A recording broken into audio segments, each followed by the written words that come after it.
Hello guys! Welcome back to my channel! At napakaganda ng topic natin ngayon, lalo-lalo na sa mga fans ng REIT at doon sa mga taong excited tuwing may nababalita ang property infusion. Kaya lang po, ito po ang topic po natin ngayon. Napapataas po ang kilay ko tuwing may nagdi-discuss, tuwing may nagsasabi no, na mas lalo daw kikita ang REIT dahil sa future na mangyayari na property infusion. Tama po, tataas po ang kita ng REIT, no? Ng company na REIT kapag may property infusion. Kaya lang po, ang misleading po doon at ang hindi po accurate po doon ay it does not guarantee na tataas ang dividends na matatanggap natin dahil sa infusion. It does not mean na ganon ang mangyayari. Hindi po accurate. Hindi ko po sinasabing mali, sinasabi ko po hindi accurate, no? Ganito po kasi ang analogy po niya, no? Bear with me, no? Kapit lang po mga kapatid, no? mga kababayan ko, kapit lang po kayo. Ito po ang analogy. Halimbawa po, 10 tayong magkakaibigan, no? At magkikita tayo sa Sunday, magpapatlak tayo, magkakainan tayo sa park, no? At yung iba sa atin magdadala ng kanin, yung iba sa atin magdadala ng isda, no? At nung tinali natin, yung napagkasunduan natin, no? Tinali natin gano'n, no? Ang dadali ng grupo, no? As a whole, no? Nung tinali natin, 10 cups ng rice, no? At 20 piraso na isda. Ibig pong sabihin, pag dinivide po natin sa ating lahat, ito pong 10 cups of rice at 20 fish, no? 1 cup of rice at 2 fish per person ang makukuha po natin, no? 10 tayong magkakaibigan, 10 yung kanin, no? Kasi isang kanin lang po per person. Tapos 20 yung fish, 10 tayong magkikita-kita, 2 isda ang mapupunta. Bawat tao, maliwanag po ba? Ngayon, ganito po yan. Halimbawa, may 2 tao na gustong humabol sa ating 10. At ang sabi nila, magdadala din sila ng pagkain. So natural po kung magdadala sila ng pagkain, dadami ang pagkain. Kaya lang ang tanong, mas dadami ba ang pagkain per individual? Siyempre, ang sagot po dyan ay it depends. Depende po kung gaano karaming pagkain ang dadalhin nung hahabol, no? Kasi po, yung hahabol po na yan, kakain din sila. Buti kung papayag sila, pupunta sila, hindi sila kakain, tapos ibibigay lang din yung pagkain nila. Siyempre, mas mabuti sa atin yun. Pero hindi, kakain din daw sila eh. So, ang answer ay, it depends. Yung matatanggap natin per individual, depende po kung gaano karami yung dadalhin nitong 2 mokong na to na hahabol.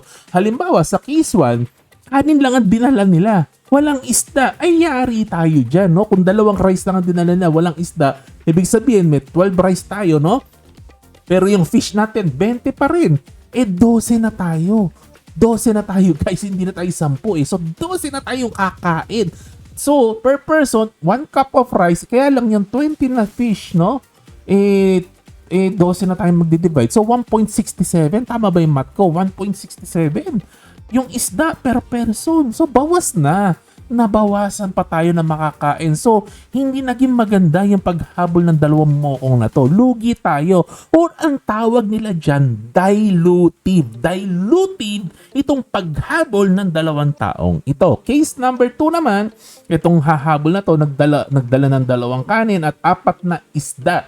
So, 12 rice and 24 fish, no? Nung dinivide natin, dahil 12 na tayo, ang makukuha ng per person 1 rice at 2 fish, ibig sabihin, parehas lang sa dati. Kung ilan yung natatanggap natin dati, parehas lang.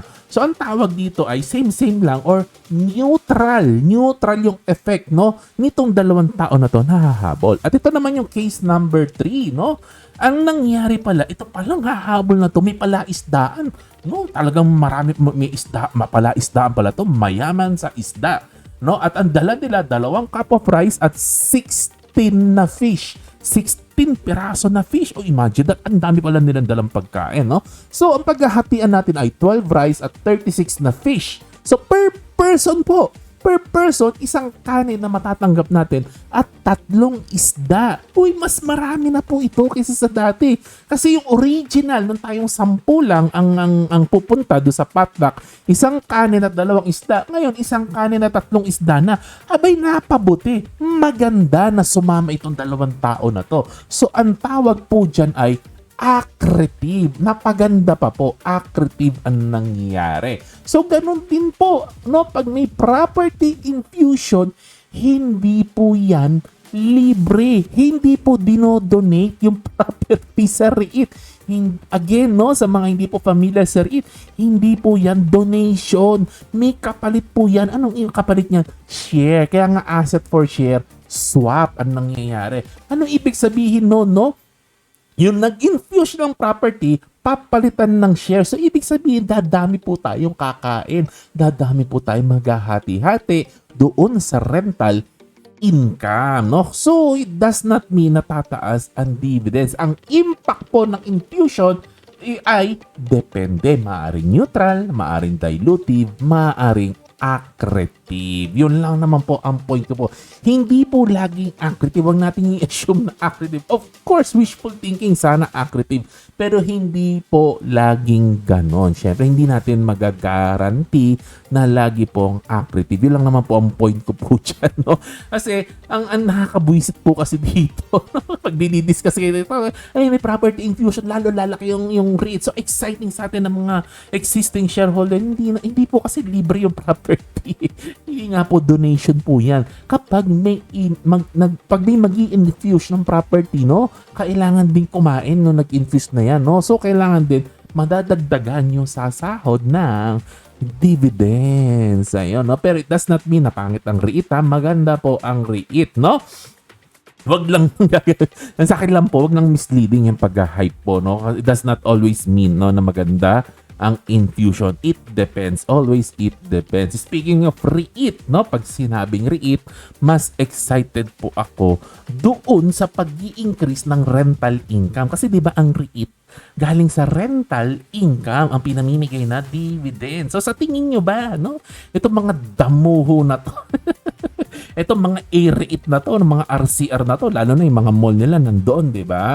O, tapos may mga office space sila, 'di ba? Sa tingin nyo ba 10 years from now, sa tingin nyo ba hindi sila magtataas ng rental ng singil sa mga umuupa sa kanila, sa mga tenant nila? Naturalmente, in 10 years, ang laki po na itataas nila sa renta po niyan.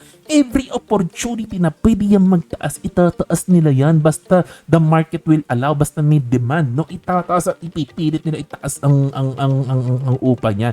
Yun ang exciting. Yun talaga ang exciting na magpapataas ng dividends natin, no? So, don't excited po ako dito sa tinatawag na rental increase, no? Bakit? I would rather invest in REIT. Sa totoo lang po, I would rather invest sa REIT kaysa po sa bonds, preferred shares, or MP2. Bakit? Kasi po itong bonds, itong mga preferred shares, itong mga MP2, no?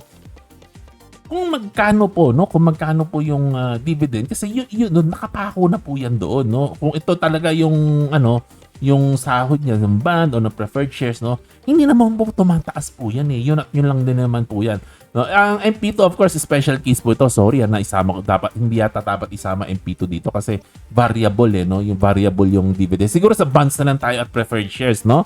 Yung mga ganon kasi kung ano yung nakasulat doon na coupon mo, yun at yun lang din yun, taon-taon yun na lang makukuha mo na nasahod diyan no. Ayan, nakapako no.